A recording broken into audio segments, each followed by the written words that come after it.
All right, people, I need a go, no-go for the Geek News Central podcast. Digital archive recorders. We're go flight. Microphone. We're go flight. Video feed. Go. Web browser. Go. RSS data stream aggregator. Go flight. Interflux Toddism suppressor. All right, I'm confused. Host readiness check. Welcome to the show. Welcome to the show. The Geek News Central podcast is a proud member of the Tech Podcast Network. If it's tech, it's here. All right, ladies and gentlemen, we are ready to go. Cue Todd in 5, Button, who's got the button? 4, There is no cause for alarm. 3, Everybody hold on to something. 2, Just press the button. 1. Welcome to episode 1109 of the Geek News Central podcast. It's Monday, April 11th. This show is sponsored in part by GoDaddy.com and listeners just like you. Great deals from GoDaddy can be found at geeknewscentral.com/GoDaddy. You can always support this show today by becoming an insider at geeknewscentral.com/insider or simply paypal.me/geeknews.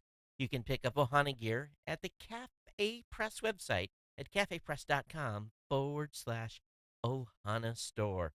Hey, I want to give a warm welcome to everyone. I'm back here in Honolulu for a single show before I head back out on the road. So excited to be back in the studio. Lots to share with you tonight. But I want to give a very, very, very warm welcome to all new listeners of the show. Thanks for being here. Of course, you may be watching as well. That's fine. But the main thing is that you take some time and get over to geeknewscentral.com.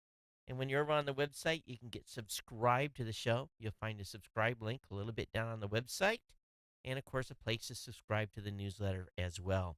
Those are great ways to stay connected with the show here. And really, that's the first step in becoming part of the Ohana, is getting subscribed to the show. And we definitely want you to reach out to me as well. I really want to get feedback from every single one of you that are brand new listeners and those of you that have been listening for a while. You can email me here directly, geeknews@gmail.com, geeknews@gmail.com. Of course, you can reach me on Twitter at geeknews, and you can follow me on Google+, on Facebook. You can watch the show on the Roku, on our Tech Podcast channel, or on the Apple TV. You can listen on the Amazon Echo by telling Alexa to play the latest edition of this show, or you can listen on Stitcher or watch or listen on Blueberry.com. I don't want you to forget our partner shows. We got lots of great content with the family here. We've got No Better Than Average with Jacob and Jeff. We've got Health Tech Weekly with Mr. Jamie Davis.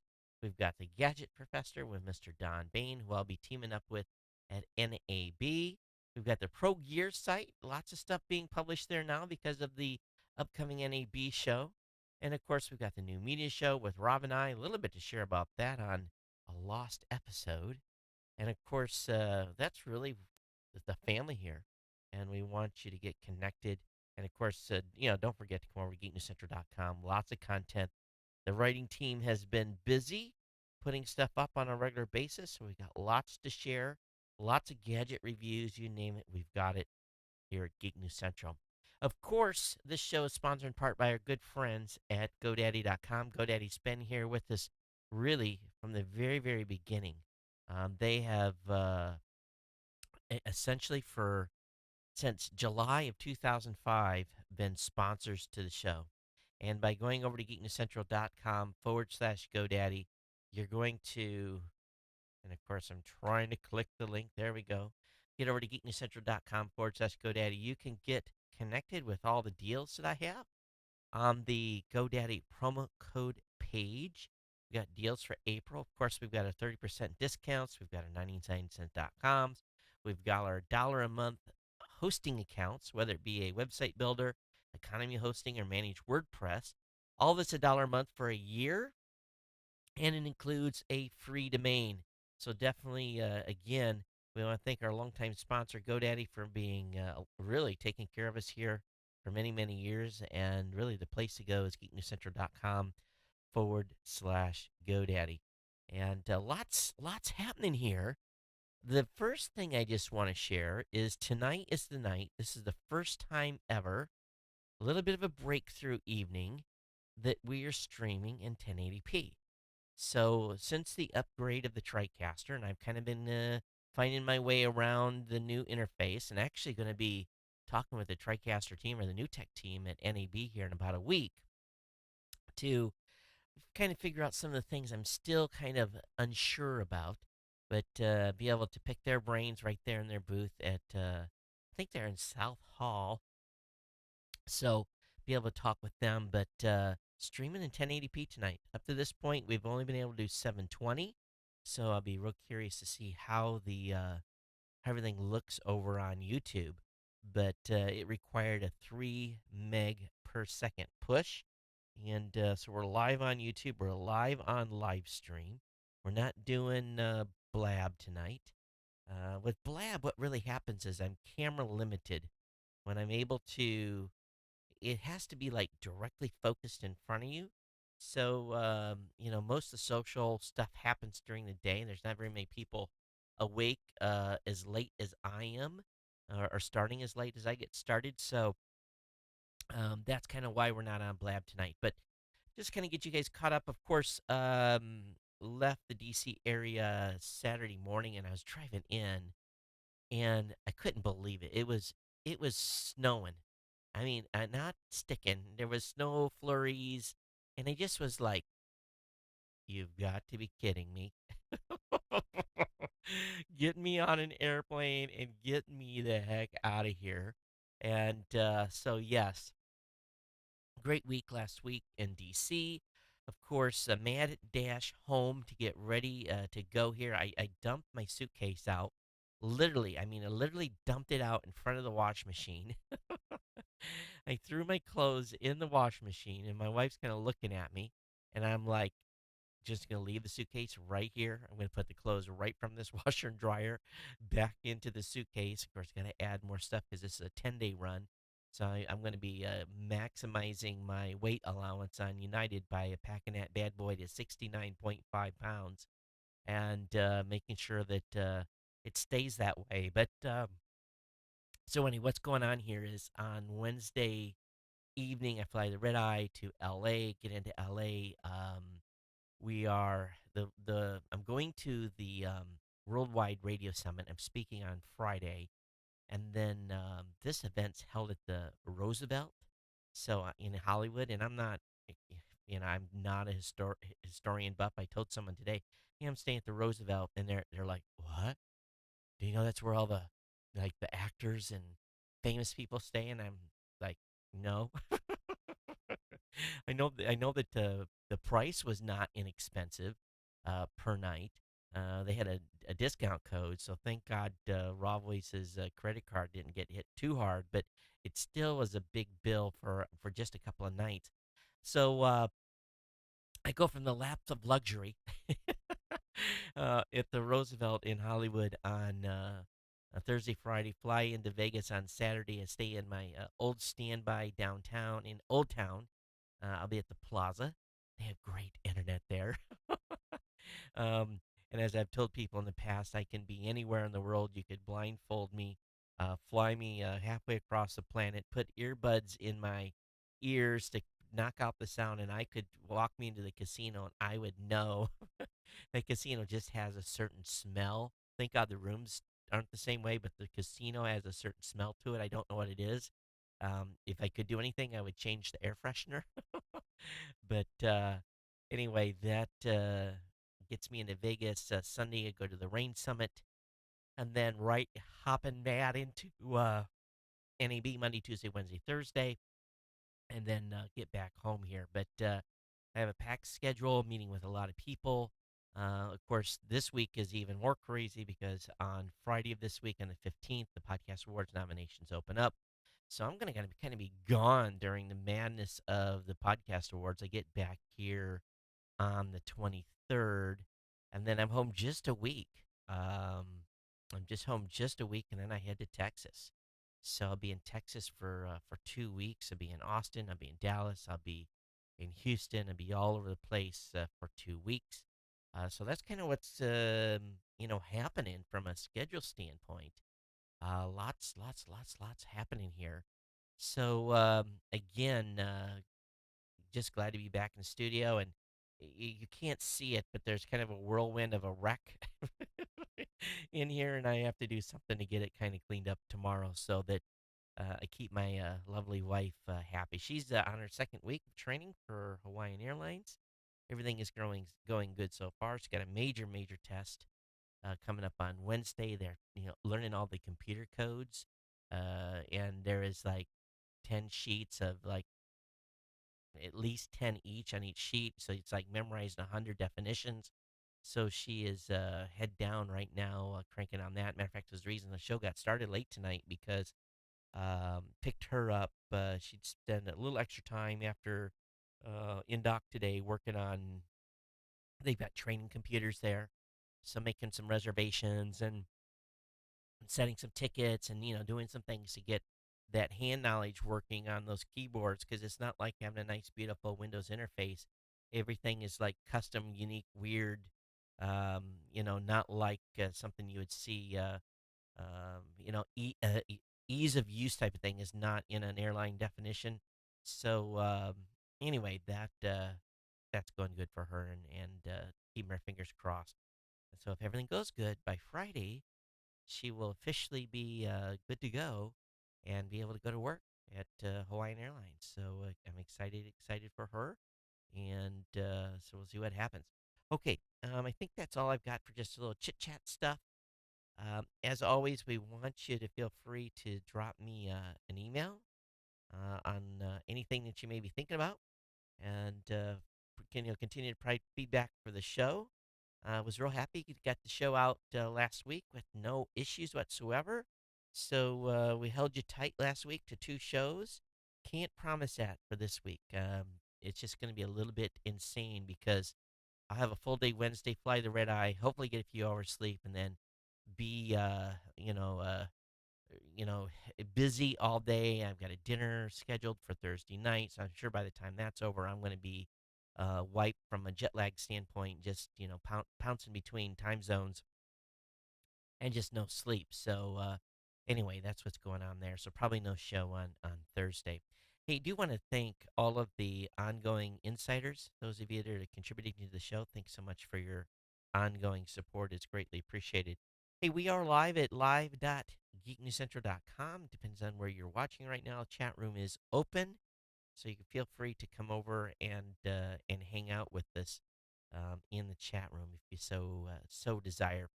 Okay, first thing I'm going to talk about tonight, and I knew this was coming, and I think it's time, but at the same point, I think some of you are going to be concerned about this. Now, we already know that if you're involved in an automobile accident, let me grab my switch here. Hang on. If you're involved in an automobile accident, someone is hurt, it is more than likely that the law enforcement agency that is investigating your accident may pull, information from your black box. While the same thing applies, if they think you are underneath the influence of drugs or alcohol, they can demand a breathalyzer or a blood test to prove that you are under the influence. You can refuse that, of course, but that isn't going to bode well for you, especially if a serious injury has happened.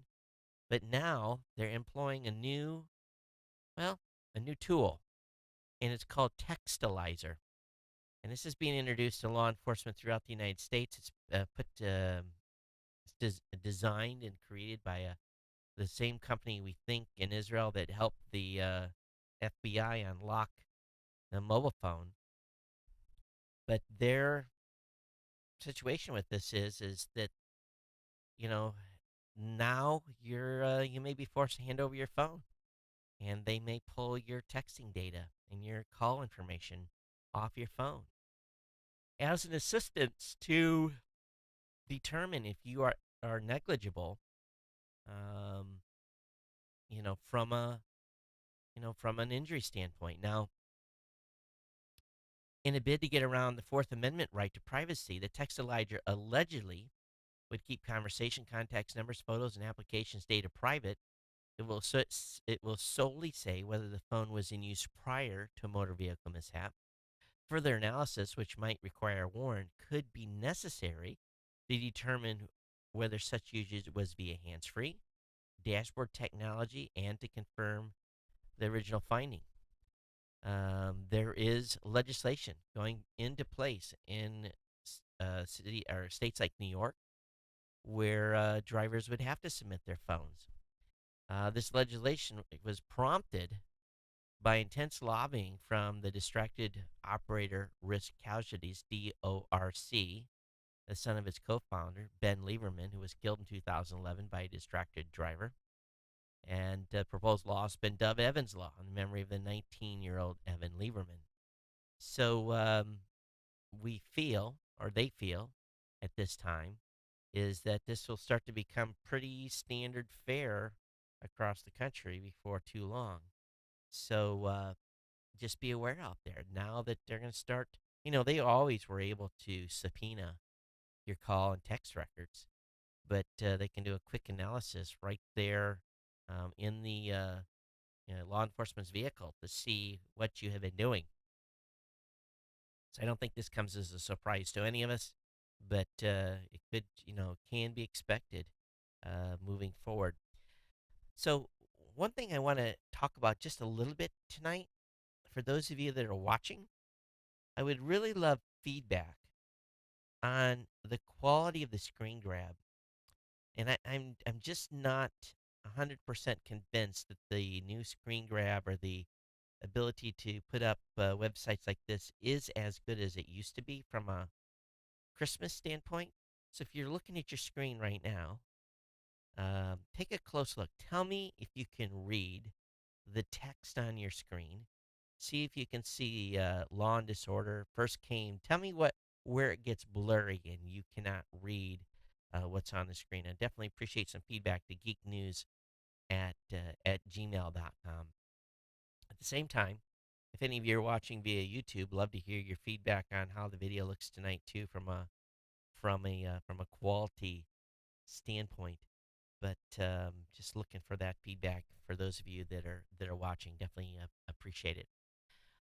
Moving on here, there's a little bit of a danger if you put $1,000 down for Model 3.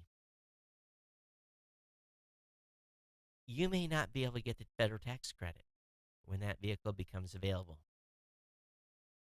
With the $7,500 federal tax credit on the Model 3, which would potentially bring the $35,000 starting price down to $27,500, it is on course. Tesla is on course to be phased out by the time these cars show up for delivery, starting as late as 2017.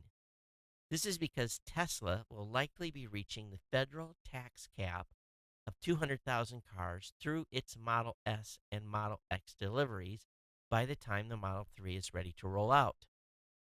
Tesla owners have been concerned enough about the disappearing incentive to question Tesla CEO Elon Musk on his Twitter page and suggest a solution.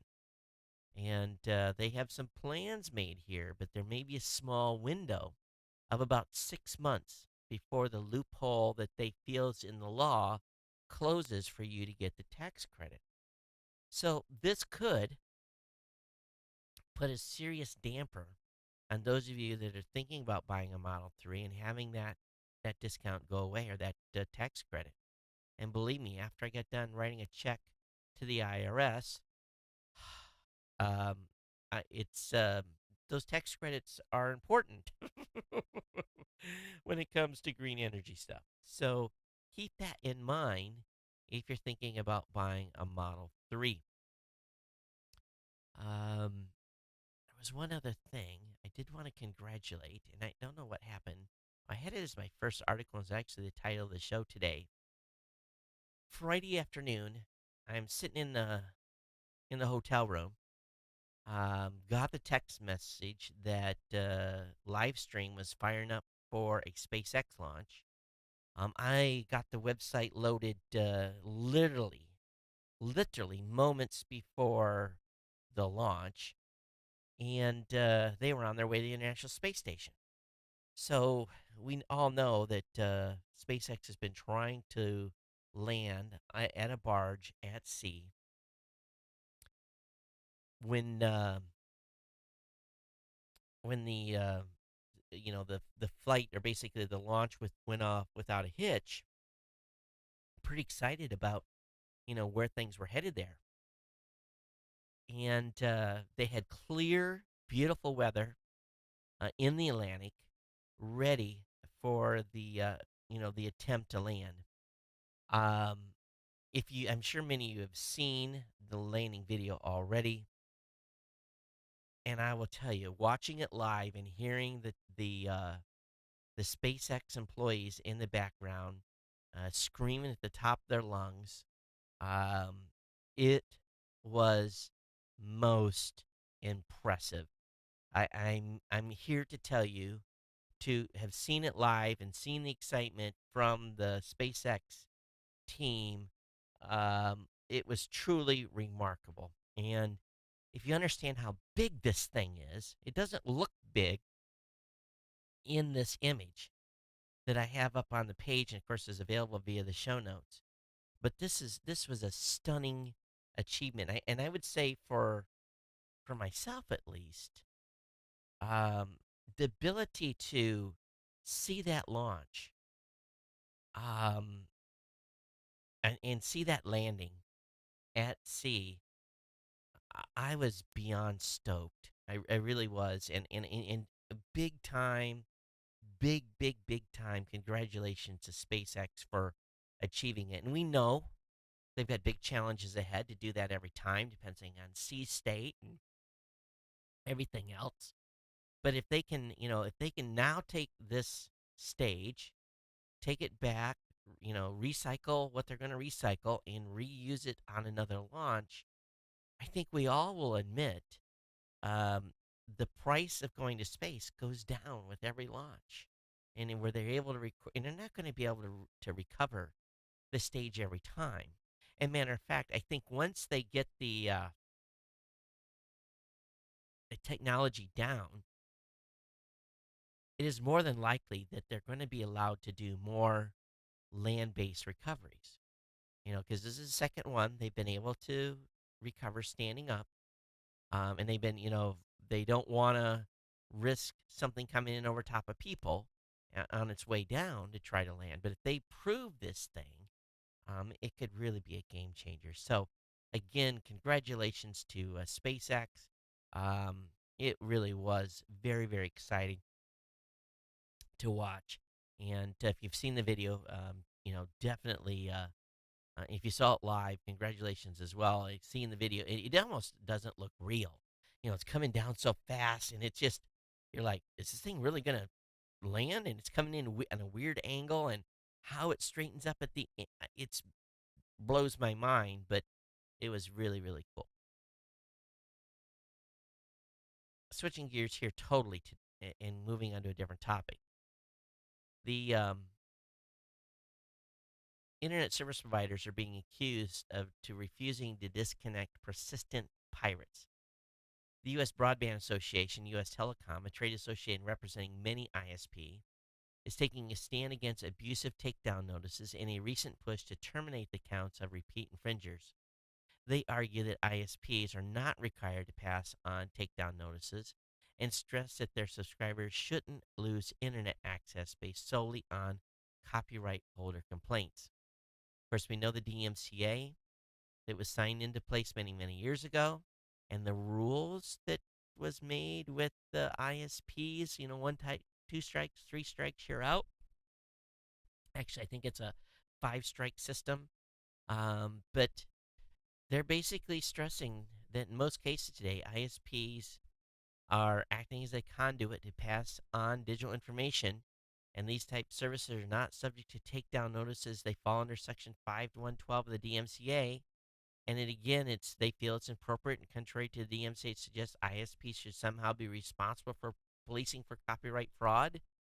And again, they stress that ISPs have no obligation to process takedown notices under the DMCA. And of course, not all copyright holders agree.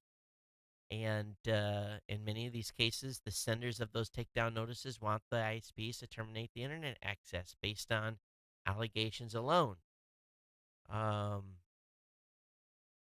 So this is an interesting move here.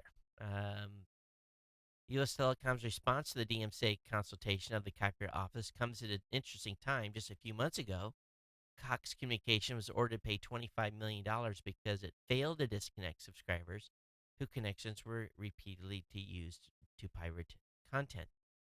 And, the telecom group disagrees.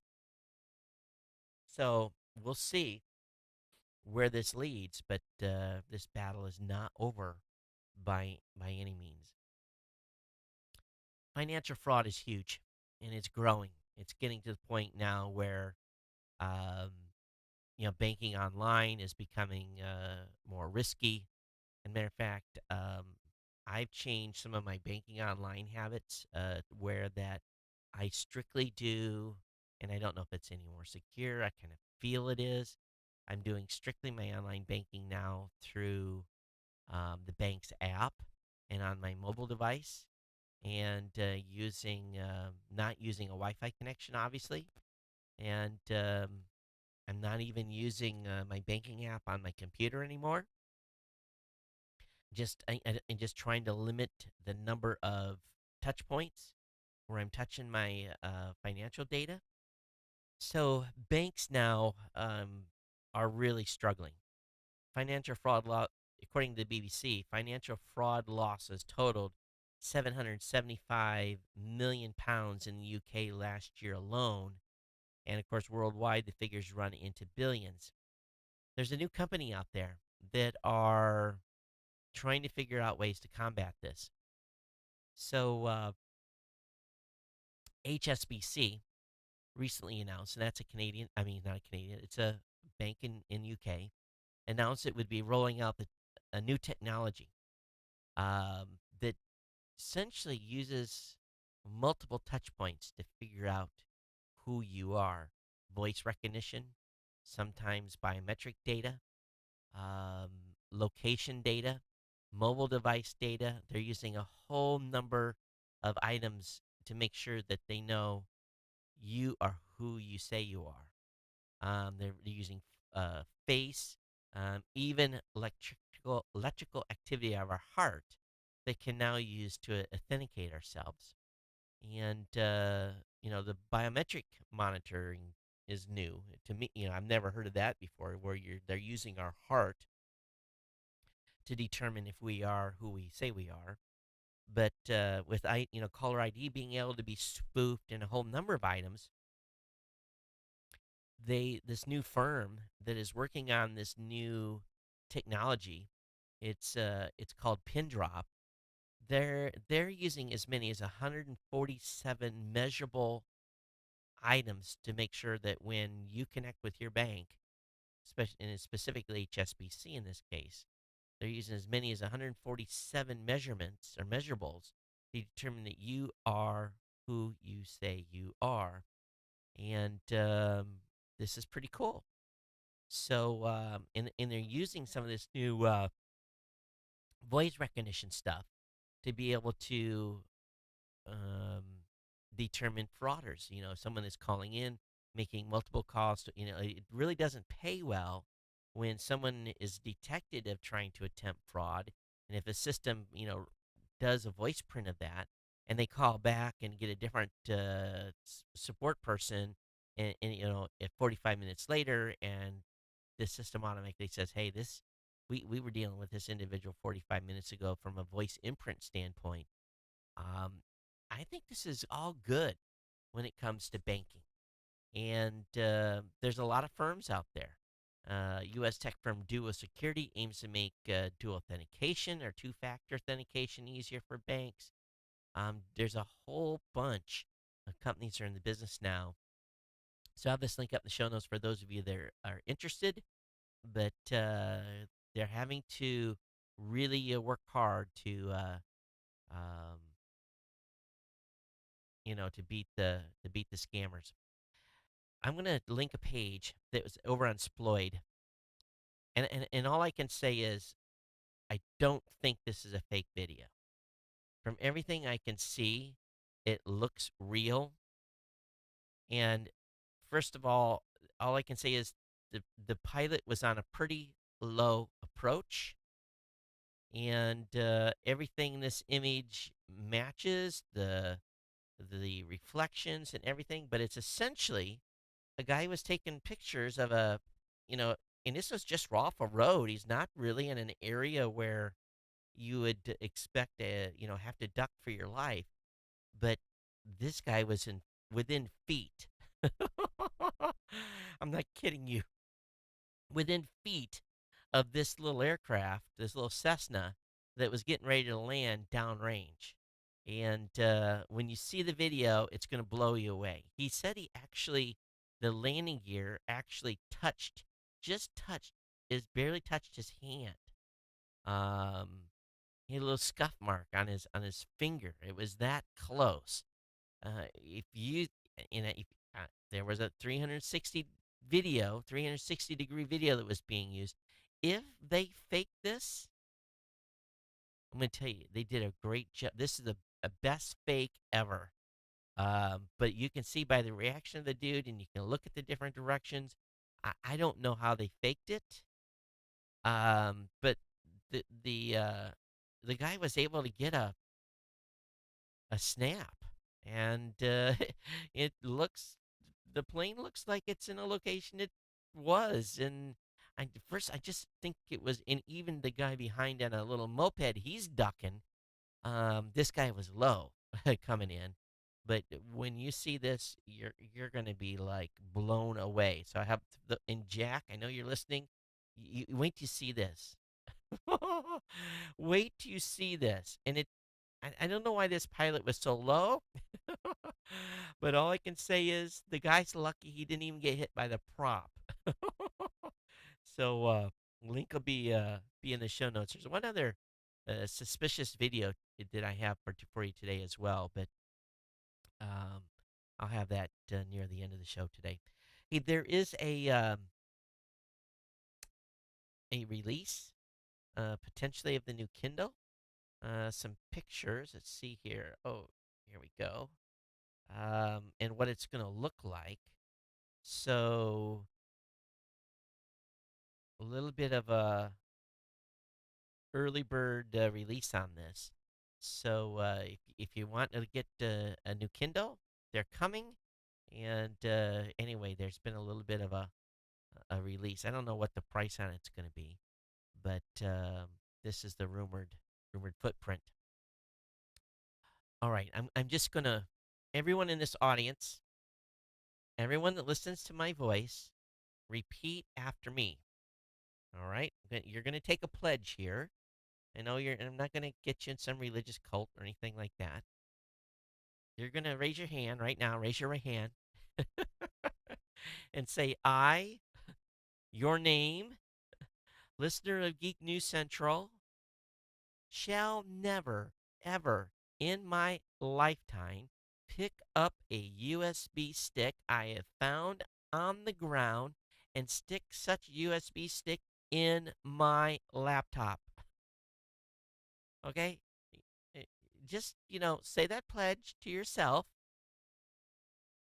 because a new study has found that almost half of the people who pick up a USB stick that they just happen to come across in a parking lot plug said devices drives into a PC. Researchers from Google, the University of Illinois Urbana-Champaign, and the University of Michigan spread 297 USB drives around the Urbana-Champaign campus. They found that 48% of the drives were picked up and plugged into a computer, some within minutes of being dropped. Now, even more scary, only 16% of the users bothered to scan the drives with antivirus software before loading the files. 68% of the respondents, because they loaded a web page and said, "Hey, why did you load this stick in your computer?" And 68% of the folks that responded said they were only accessing the drive in order to find its owner, though a handful of respondents said that they were planning to keep the USB drive for themselves.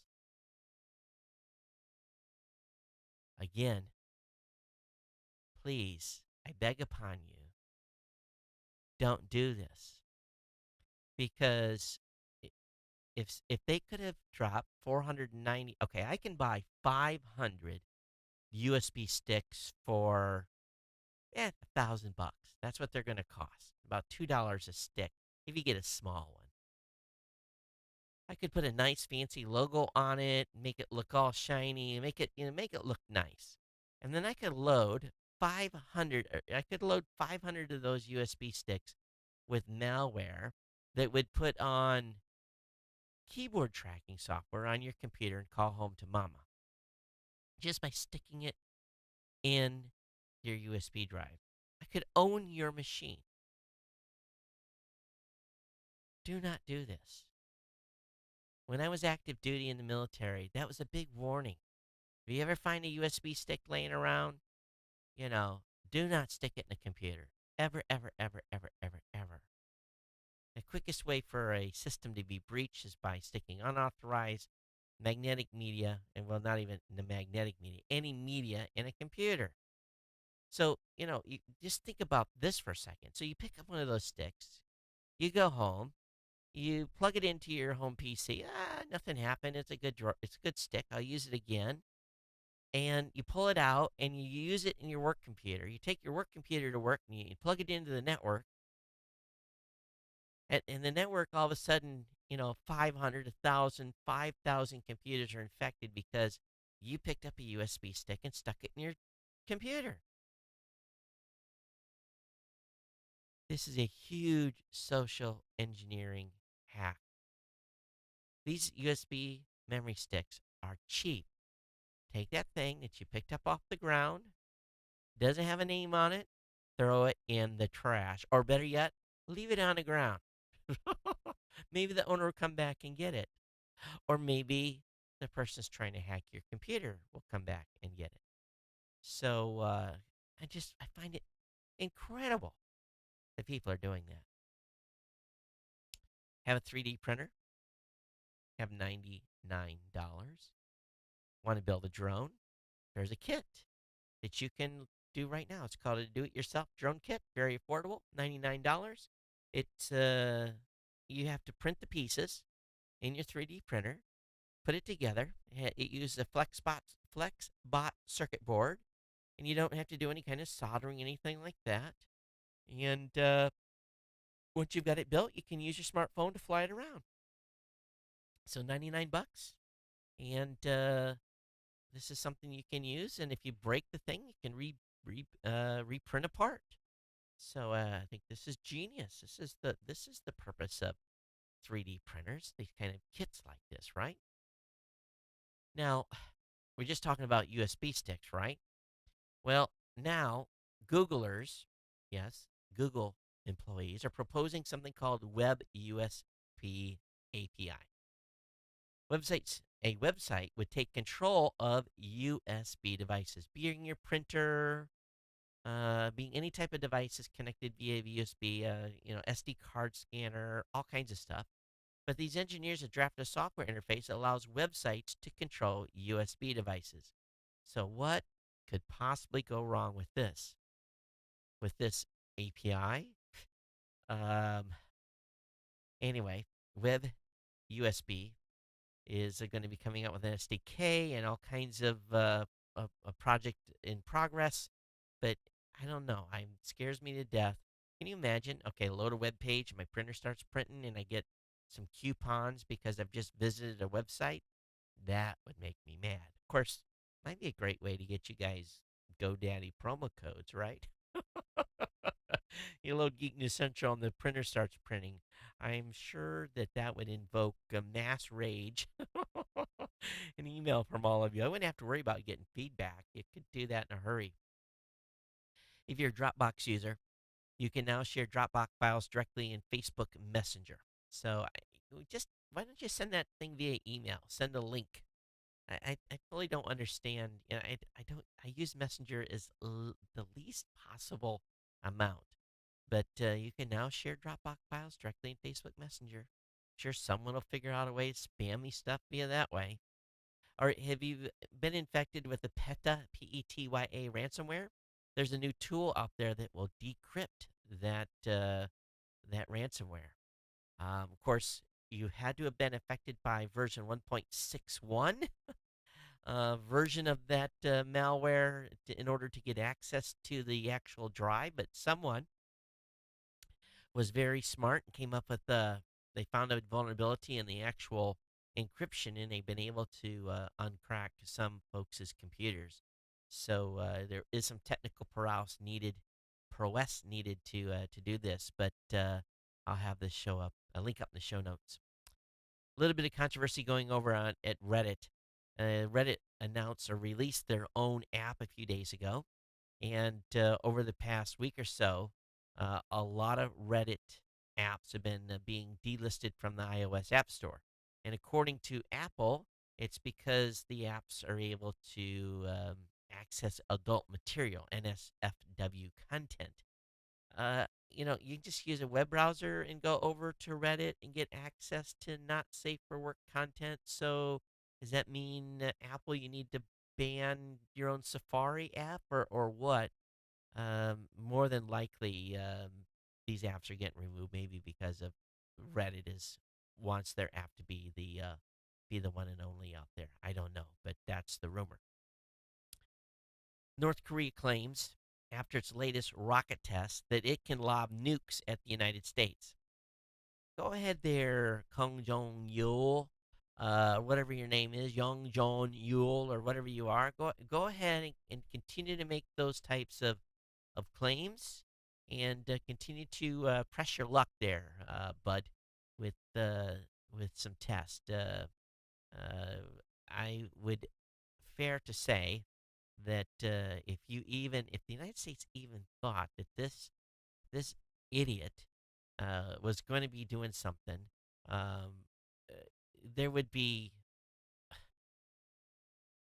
uh, it's just amazing. How does this guy get it? This dictator, um, who can't even feed his people, yet have a rocket program. You know what it really boils down to? They want to make money by exporting the sale of these rocket motors. So that's the ultimate goal. They can talk all they want, but it's all about arms sales, and we just can't allow this guy to be selling anything to anybody. A little bit of worry about Firefox in the way ahead. How many of you have been not using Firefox as much? I'll be the first to admit I don't use Firefox as much as I used to. My Chrome is my browser of choice right now, and but there is some concern that Firefox is going to be able to be sustained over the long haul and make enough changes to move forward with the new generation of browsers coming out.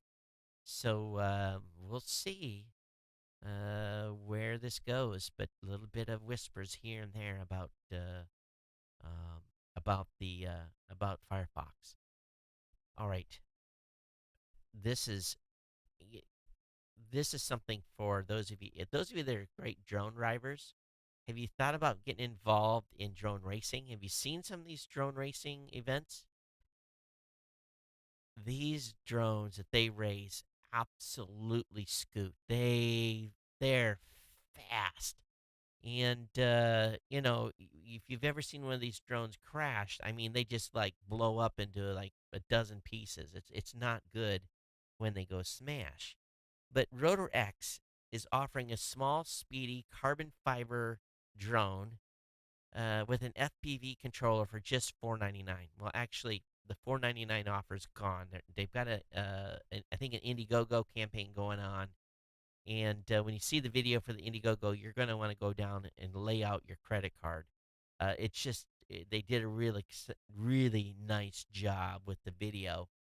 You can use a VR headset to fly the drone. It's really incredible. These things are go fast. They're go fast drones, very nimble.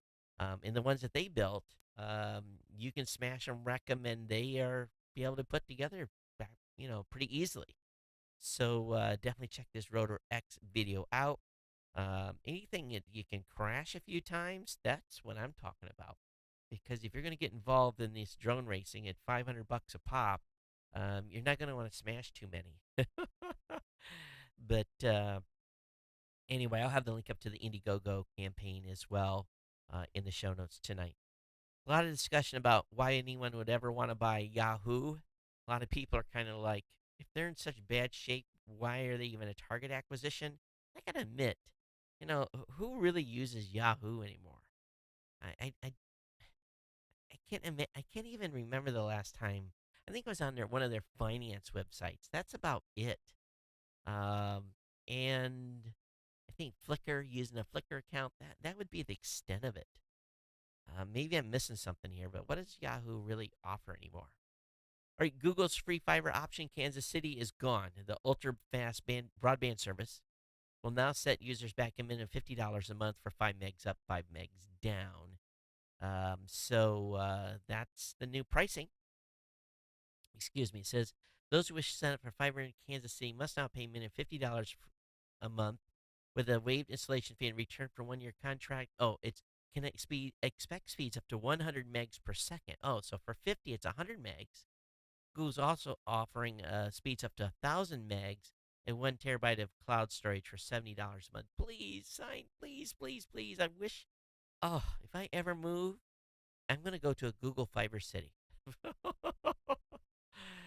Oh, Austin is on the list. Yes, it is. So, not necessarily. Any Kansas City fans of the show? Haven't been in Kansas City in years. Good steakhouses in Kansas City. There's a good article on Tech Dirt. The president did an interview on Fox, and this just troubles me. The president said that when asked about Hillary Clinton's ongoing investigation with her on, security violations, he says there's classified and then there's classified, the president said. So what does that mean? In my definition, classified is classified is classified is always classified no matter what. There's no differentiation. It's classified. There's different levels of classified. That's a more correct statement. But they're protecting. I don't think that there's any way possible that they are ever going to indict her for underneath the Espionage Act. Or I just don't think they'll ever do it. And obviously, she's not being accused of espionage, but there's rules underneath there about handling classified that can get you in trouble. It's where that the rules they sign when they get access to classified material. But um, it's just why the president would say there's classified and then there's classified. It's a very odd. He said in the interview on Sunday that while Hillary Clinton has been careless in managing her emails as Secretary of State, she would never intentionally do anything to danger the country. Really?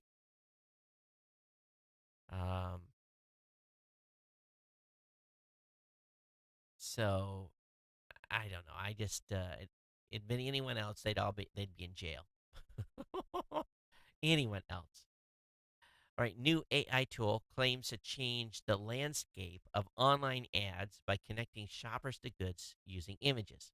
A new machine learning platform will produce ads that will connect customers to exact shoes or clothing product they're looking for by using image recognition. So, ladies, if you've got a pair of shoes that you love, that you've had for years, and all of a sudden they kind of are like at the point where they need a little bit of, you want to refresh, you want to buy some new ones, you can take a picture of those shoes and basically submit it to this platform, and it will help you find a same styled shoe.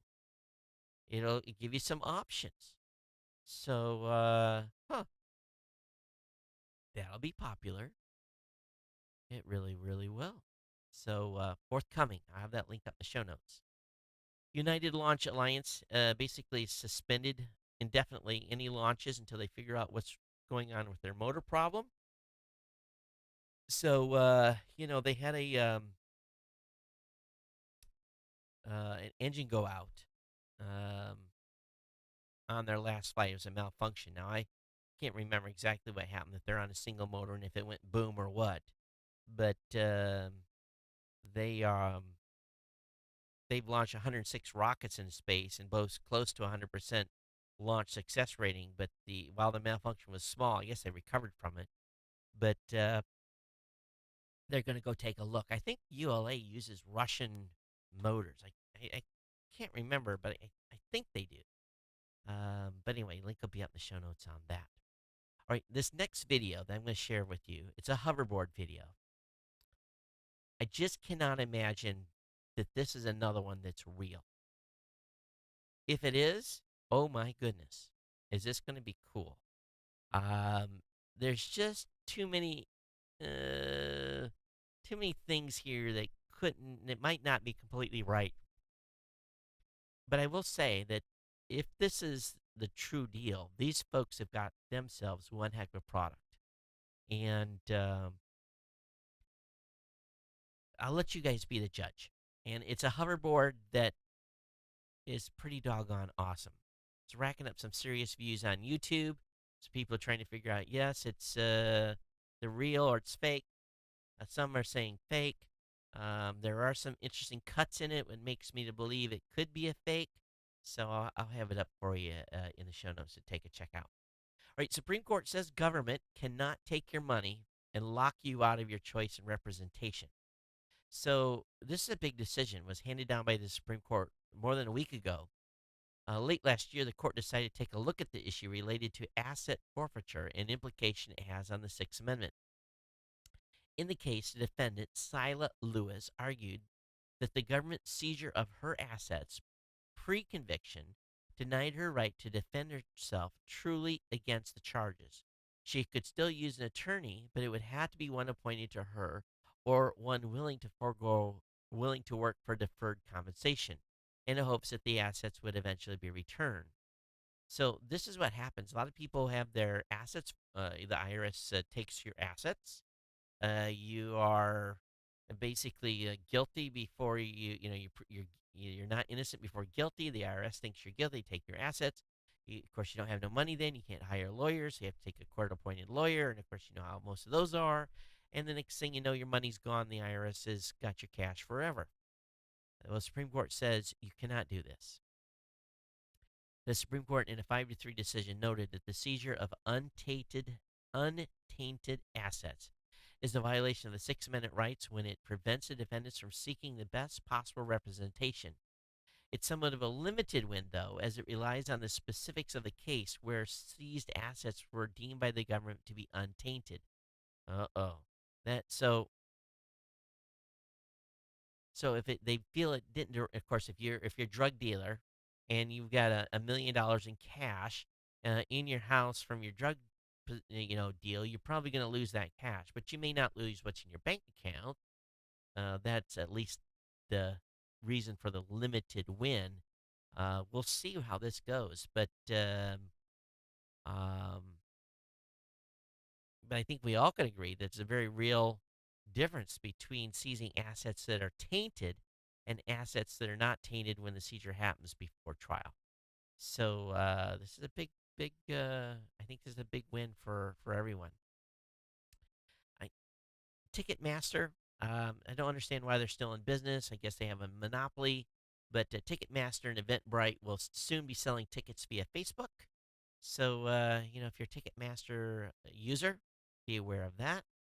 Also, there's reactions to the early screenings of Captain America Civil War, and unlike the Superman versus Batman, which I still haven't went and seen yet, it appears the Civil War series of Captain America is being well received. The critics that did the previewing were all pretty much thumbs up, few kind of in the middle, but unlike the Batman Superman thing, which is, I think, frankly, you've got two. And again, I haven't seen the movie, so I don't have any spoilers here. But when you have a character like Superman and you have a character like Batman, which are both good guys, and they're fighting against each other, there's something wrong with that. It just doesn't make any sense. Now, I don't know how it turned out. I don't care. Just you put those two up head to head, it just, it's wrong. You don't put Superman and Batman together in a fight against one another. They're supposed to go out and get the bad guys in this make-believe world. But Maybe that's why they're having so much trouble. But according to the Captain America series, everybody's pretty favorable with it. Saw a classic video today. And matter of fact, I sent this video to my son, two sons, and my daughter. Of course, my daughter, I can't do this anymore to. Probably not the 18-year-old that lives here, but he does live here and go to school, so he follows my rules. But a mom took her kids' iPhones and put them out on a stump. She took the 12 gauge out, and she says this, and I got to give this mom credit. Her kids were being sassy and talking back, and the mom put her money where her mouth was, and she says, "I hereby denounce the effects that social media have on my children." And she's yelling this before taking a shot at the device. "I refuse to be cursed. I refuse to be disobeyed. I take back my role as a parent." And one of her kids said, "Good for you," and flipped her off and said, "We don't give two beeps." And meanwhile, she takes the shotgun and blows the iPhones away. Then she picks up the pieces and puts them on a stump, and then she basically announces the coup de grace and smashes them with the sledgehammer. So, Mom, good on you.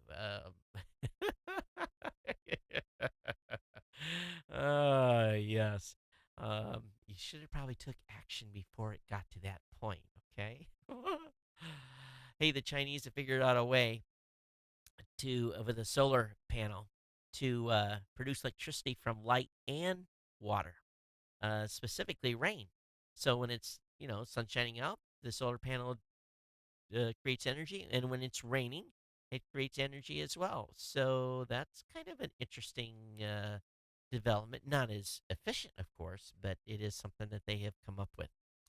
We have to hurry up here. I'm not going to get through this. Hey, the Kepler spacecraft ran into trouble over the weekend, and scientists have had worked really hard to get it out of emergency mode from 75 million miles away, which has a 13-minute round trip, uh, via speed of light, and they're on the road to recovery. But they do have concerns about the spacecraft and the telescope, and they're working very, very hard at it. But scientists are trying to get the telescope back up and online, and hopefully they do. It's been out there since 2009. It's a $600 million bill. Has lots of life left on it. We want to make sure that we be able to continue to do science on this. Hey, Ford has basically announced that their self-driving cars work in total darkness. I don't think this has come as any surprise. A little bit of a CNET article on that. John Oliver, though, had a lot of fun with talking about everything wrong with credit reports between Equifax, Experian, and TransUnion. It's not technical in nature, but John Oliver's always good for a laugh, so I'll have that link up in the show notes. Hey, Netflix longtime customers, by the way, you're going to start paying $9.99 in May. As a reminder, that is happening. Doesn't matter how long you've been a customer, $9.99 is going to be the price starting in May. A couple articles from over on Yahoo announcing that Samsung has been fixing some problems with the Galaxy S7 Edge. They don't specifically say what's happening, but they've been rolling out a bunch of bug fixes. So if you've got an S7 Edge and you had trouble, this may be worthy of an article for you. Also, the folks at Tesla did announce a recall on their SUV. 2700 Model X's are coming in. They've got a faulty part on the third row that could cause the seat to collapse. So they're going to get that fixed. So first kind of big recall by Tesla. It's not surprising PC sales are plunging further as Windows 10 and Skylake CPUs fail to inspire upgrades. Businesses are just not making the push. They're sticking with Windows 7, and those machines that they are upgrading to Windows 10, hardware is pretty sufficient from Windows 7 to Windows 10. So sales remain flat. A lot of people are on tablets these days. Of course, in the SpaceX launch in the International Space Station, they did take that. It's not a motel, but it's a cloth-based, or not cloth-based. I don't know how to exactly describe. It's an inflatable hub, and they're going to have this inflatable hub hanging off the International Space Station. Well, ULA and Bigelow Aerospace have teamed up to create what they're calling an inflatable space hotel. Okay, I'm just going to tell you here straight up. Um, I'm not going into outer space to go into a inflatable anything. Now, I'm sure the NASA folks are doing good experiments, but inflatable. Now, I know that a micrometeorite or something like that isn't going to get slowed down by the thin aluminum in the International Space Station either. But I'm not staying anything in space that inflates. It just doesn't sound right with the, you got vacuum on the other side of that. Inflatable? No, I don't think so. Oh boy.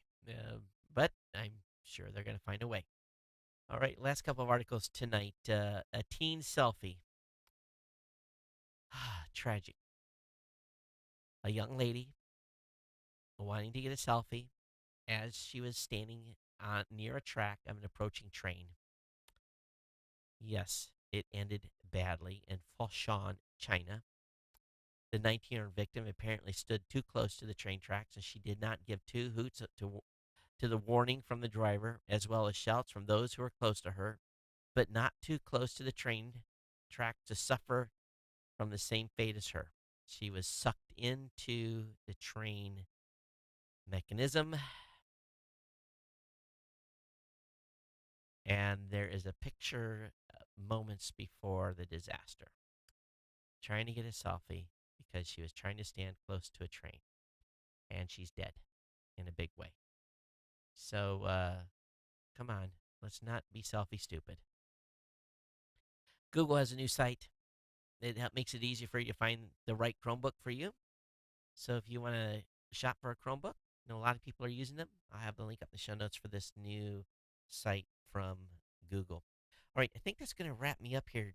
I didn't load email. I should have, because there was a couple of things that came in. Oh, it looks like we had a little bit of a hiccup tonight with the new stream. Did it say here? Oh, it was a little bit slow. So the stream went down for a little bit in quality for, I'm just seeing now on Facebook. Oh, we got some folks on the show tonight. Thanks for being here. All right, let me go ahead. I do have some email that came in. One that was pretty interesting. And, all right, so the last show was on the 7th. So let me see here. I've got, okay. So I got an email from Nancy. She says, I've been very outspoken until my son announced a couple of, and this is regarding self censorship. Remember, we talked about this on a couple of shows ago. Nancy says, I've been very outspoken online until my son announced a couple of years ago that he wanted to go to a service academy. I shouldn't have to worry that my opinion should affect his acceptance, but it's the realities that it might. So she's been self censoring because, as a mom, she wants to make sure her son has an opportunity to get in a service academy. And they do. They go looking around. They look at the kids. They look at the parents. They do a little background on everybody. Now they may not say that, but they do. So that's one of the reasons Nancy's having to self censor. Got an email from Mike. He says, "Hey Todd, I just finished listening to show number 1107. Very interesting how Outlook is trying to compete with Google Apps. I use a domain for my personal email and have used the free Google Apps for almost 10 years now." Well, Mike, you were lucky because they don't offer free anymore. It's been so wonderful and effective that I have rarely considered switching to another service. I did take a look at Outlook.com a few years ago and found it to be at best almost equivalent, but not better in any way, and therefore not worth switching. I found Gmail's labeling feature much easier than organizing mail in physical folders. If you still sync Gmail to a Outlook, the labels turn into folders. If you didn't know that already, Mike. But on my iPhone, I've used multiple apps for mail access. I haven't used the stock mail app now for a few years. I use the Outlook app for a while and liked how it had mail and calendar integrated in a single app with the ability to access my Gmail calendar. I've been using Google's No Inbox app for a while now, but hearing how the Outlook app got some new features recently, it may be time to give it another try. Mike, I still use the default iPhone app. Sometimes I use the Gmail app. Um, I haven't used Outlook besides well, I don't use Outlook at all anymore. I just use Thunderbird. Anyway, thanks for your email and appreciate your feedback here. But yeah, no more free Google apps. It's $5 a month per user. So technically, I've got a couple of domains that I'm paying like $10 a month for use on. All right, I got an email from Evan, and he says two senators are about to introduce a bill that would ban strong encryption in the United States. Weakening encryption make our airports, hotels, and water treatment facilities way more vulnerable to attack. It's called the Compliance with Court Orders Act of 2016. It's being pushed by surveillance-loving Senator Burr and Feinstein. A leaked draft of the text was posted online, and it's worse than we feared. If a bill like this passes, it would essentially mandate government backdoors into every type of technology we use. Our phones, our computers, online banking, messaging service, VPNs, everything. It would require private companies to assist the government, weakening their own security, even if it would put all of their customers in serious danger. Experts are saying this is one of the most ridiculous technology, illiterate, and outright dangerous piece of legislation that Congress has ever cooked up. So, anyway, just to let you guys know here, the sources to this was on Motherboard, on Reuters, on Wired, and USA Today. So I'll have that link in the show notes. Evan, appreciate the article. Thank you very much for sending it over. All right, this is going to wrap me up here. We're just about the end of the show. Again, as I move go on travel again, heading to LA, no show on Thursday for me. But we are going to have a guest host. I should have said that in the beginning. Mike Dell has agreed to come on and be the guest host while I'm gone. So Mike will cook up a show on his own and put some stuff up on the site. So I'm looking, didn't you really give Mike any guidelines? So just be aware that Mike will be with you, I think, both in audio and video on Friday. So you'll have something to sink your teeth into. And, of course, then I will probably be pumping out some content in the special media feed next week. I got folks, I'm about done here. Stick a fork in me. Just keep an eye on the website at geeknewscentral.com to stay abreast of everything going on. But I want to thank all of you for being here. Those of you on YouTube, thanks for popping on. And I'd love to hear feedback on how the stream was today. I know we had a little bit of issue a little while into the show, but so far so good. Again, late end to the show tonight here, but everyone take care. Again, become an insider. geeknewscentral.com/insider. And thank you to all the folks that are insiders I'm starting to see you guys up your donation levels. Beautiful. I love it. Just need to add about 10,000 more insiders, and then we could really do some crazy stuff. But it is what it is. And I love you guys all the same. But thanks for being part of the family here.